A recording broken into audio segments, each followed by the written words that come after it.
Hello, thanks for stopping by. Welcome to my channel. My due date was, I had two due dates.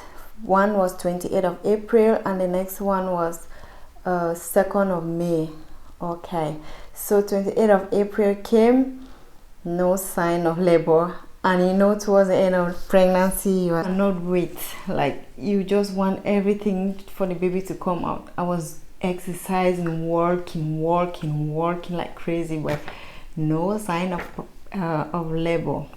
Okay, I was a little bit patient. I waited until the 2nd of May, which was the last due date they gave me by the ultrasound. That due date came and I was not feeling anything. At that point, I started getting worried. I had my mom who came over, and she came because I had to put to bed and she had to go back. So why was this pregnancy wasting a lot of time, wasting my days when I should be having some help from my mom? I'm gonna try something. I looked online on YouTube. I saw people doing castor oil, you know.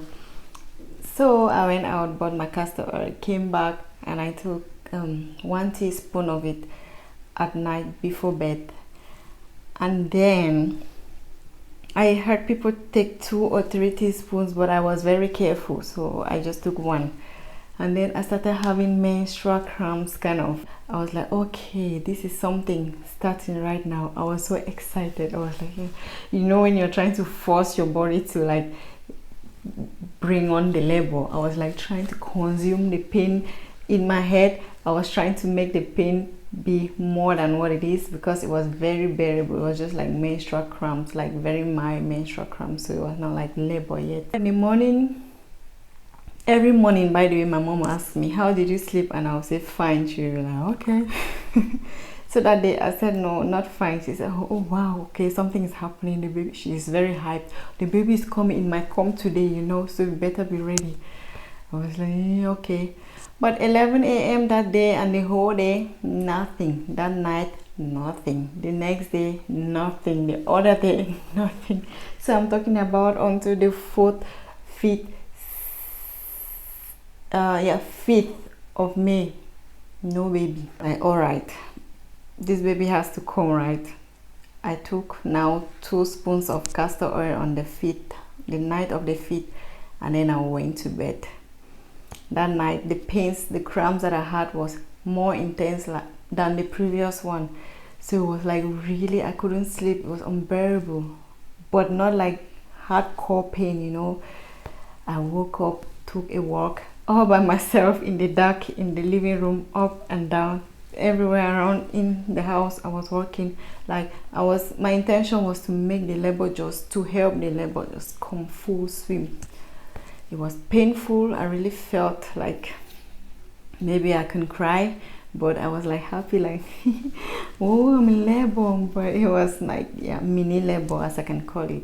So now I woke up on the 6th and I thought, okay, this pain is going to go away like the other pains I've been having. So but on that 6th at by 10 a.m. I had pains now during the day. That was new for me, because all the pains I usually had was at night.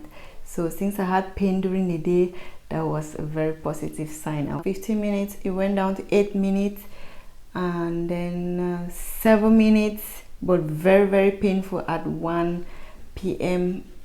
in the afternoon. So I had to call the doctor, call the hospital, and they said, okay, you can come in and let's check you. I took my bag, my mom, we went, and I was checked, and 1 centimeter dilated only.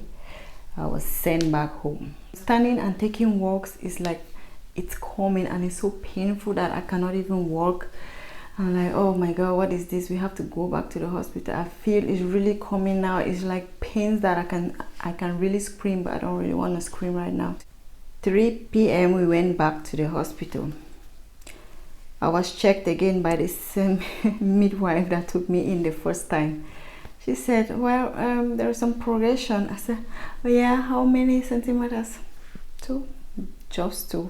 So I'm afraid you will go back and come in the evening, or just go home and then you come back if it's more intense. And I was like, okay, was more intense than this. But what can I do? I cannot just be frustrating around in the corridors of the hospital. We only have to go home. As we were walking to get into the car, horrible pains again. I was like, oh my god, I cannot go home in this kind of pains. To a nearby restaurant, it became more intense. Just I was in the restaurant, I was walking up and down. I didn't care who was looking at me. I was just doing my thing. I was walking up and down, and when it's horrible, I will stand, I will stoop, I will lay my head on the bench. My mom said, okay, this is looking really serious. Do you know what? I think we should go back to the hospital because the baby can just come up, poop. She was like dramatizing the whole thing. So we went back to the hospital, met this same midwife, and she was like, okay, at least this is something. It's more than 3 centimeters now, so we'll just give you a room. I was checked in. But yet at that point, when I sit down to have a rest, I'm not having no labor. But when I stand up, that's when the labor starts coming, like every 8 minutes, sometimes even 5 minutes apart, or just 4 minutes. It was really close. But when I sit down, I'm not having any more labor. So this baby wanted me to be working constantly to make this labor really come. All right, I said, all right, I'm gonna try to just eat something and make this labor come full force. So I will like walk up and down when the labor stops. I will eat something, eat watermelon. I had lots of things to eat. I was like, I was eating and talking and telling the midwife, I don't know why some women dramatize this thing. It's painful. Yeah, this is labor, because she said, yeah, you're in labor. I was 3 minutes apart from each labor pain. So I said, yeah, you're in active labor. I was like, okay, some women just dramatize this whole thing. Like, yeah, it's manageable. And then when the pain come, I was like, breathe in, breathe out. My mom was coaching me. 11 p.m. They say eat something. I said no, nothing was good anymore. I don't want water, I don't want food. It was like pain. I don't even want to motivate labor anymore. I want to lie in bed because the pain were horrible. It was like screaming. I was like screaming at that point. I was like, oh, there was no way. They said, okay, do you want to lie down? At that point I said yes, I want to lie down, but I was not screaming at the top of the roof yet. So I lay on the bed and then I was struggling. They checked me, and how many centimeters was it? The whole that time I had gone up to just 5 centimeters, and that's the state of me. That same day I'm in horrible pains. Okay, it's time for epidural. I'm like, yeah, me. I want an epidural like right now because it's so bad. Okay, no, now epidural now. Guy, the technician came immediately. Thank God he was around. He came. And you have to sit still, you don't have to move. Like epidural came in after like look, I'm doing this, like I'm feeling that relief even now as I'm talking. The epidural came in like 2 minutes or even 1 minute. I was like, hi. I was in heaven. I was like, ah, no pain. I mean, zero pain. I was just like waiting for the time to push. But 3 a.m. they came and checked me, and I was, just guess, 6 centimeters only. It means all that while having the epidural had increased by 1 centimeter. That means the epidural just went and slowed down the labor process. This lady came and said, oh, you're having a time of your life, you. I said, yeah. And she said, but the baby needs to come out and we're not seeing progress down there, so maybe the epidural, we're going to reduce the epidural. Yes, at that point I'm thinking about my baby, like she needs to be out. So they reduced it. So I was feeling pains when it comes. Every 2 minutes I'll feel pains, like I'll just be like murmuring but not screaming. 6 a.m. in the morning they came and checked. I was at least 8 centimeters. That's something, you know. So at this point when they say should we just turn off the epidural, because so 6:30 they came and stopped it. That's when the real labor, as it is in the Bible, the Bible describes it as you have to suffer. Suffering started from 6:30 a.m. Well, let me just say 7 a.m. The pain will come and it will come in a way that I cannot even say. Everything I do is screaming to the top of the roof, and the whole hospital could hear me. I was like, oh my god, I was saying so. I was screaming the hell out of my head. I was shouting. When I'm having that break, I'm like, taking in some energy, sipping in some syrup, to have some energy. And then when it comes again, I'm screaming like I've never had any break in my life. I was like, wow, wow, ooh, wee. Oh my god. And then I screamed from 7 a.m. to 7:30. I said, okay, can you check me now, because this pain is horrible. But then it's increasing in a way that I feel something like I want to poop. That's the description, like I want to poop. And I was like, okay, it's like I might go to the toilet before I come back and let's continue with this thing. They said, oh, you're feeling us to poop? I say yes. They said, oh, check you real quick. And they checked me out. Well, 10 centimeters, and that's the maximum. That's when you need to start pushing.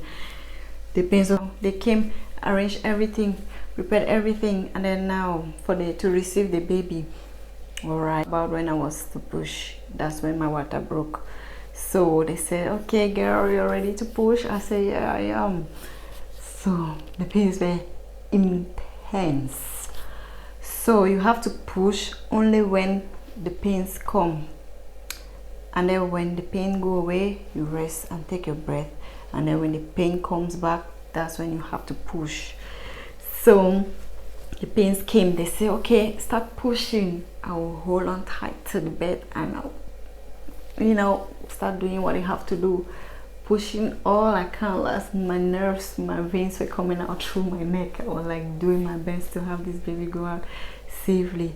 And then when it's time to rest, you'll feel no pain. When it's time to rest, you're fine, there's nothing, but you have just some seconds, and then it comes back again very fast. Then you have to push, like you're pushing without breathing, like you can count for 10 seconds, then you take in some breath again, then you push again. So you have like 3 rounds or 4 rounds of pushing within that length of time when the pain is on. So I was doing good. They say, yeah, I'm doing good. And then after some time, they say they see some hair. I already knew it was a baby girl. And then they're talking about hair again. They say, okay, your baby is having lots of hair. You can see some black hair. I was like, okay. They said, do you want to feel it? I said, yeah. They put my finger there. I felt it. Okay, that gave me some courage. I tried to feel the circumference of where the baby's head is showing. It was like, I said, okay, it's still not even out, but I'm gonna try. I pushed and pushed and pushed I started pushing at 7:30, or let me say 7:40, somewhere between that, pushing until at 8 a.m. or 3 minutes to 8 a.m. on the 7th of May. I did my last push and the baby came out. I was like, I'm actually putting to bed right now. Oh my god, I'm such a drama queen. No, but I'm really trying to explain how I was feeling that time. So I was like so relieved, and the pain, I tell you, the pain stops right that moment as the baby pops out of your BG. Like bam, no more pain. They just put the baby on me. And anyway, I just wanted to share this story. So if you watch my pregnancy videos and you're thinking, oh, what's wrong with this girl, you okay? Yeah, I'm okay. The baby is fine. We are all good. So thank you so much for caring, and thank you so much for watching. Thank you. So who are you talking to? Yeah, she just woke up, so she's not just feeling herself right now. But thank you so much for watching.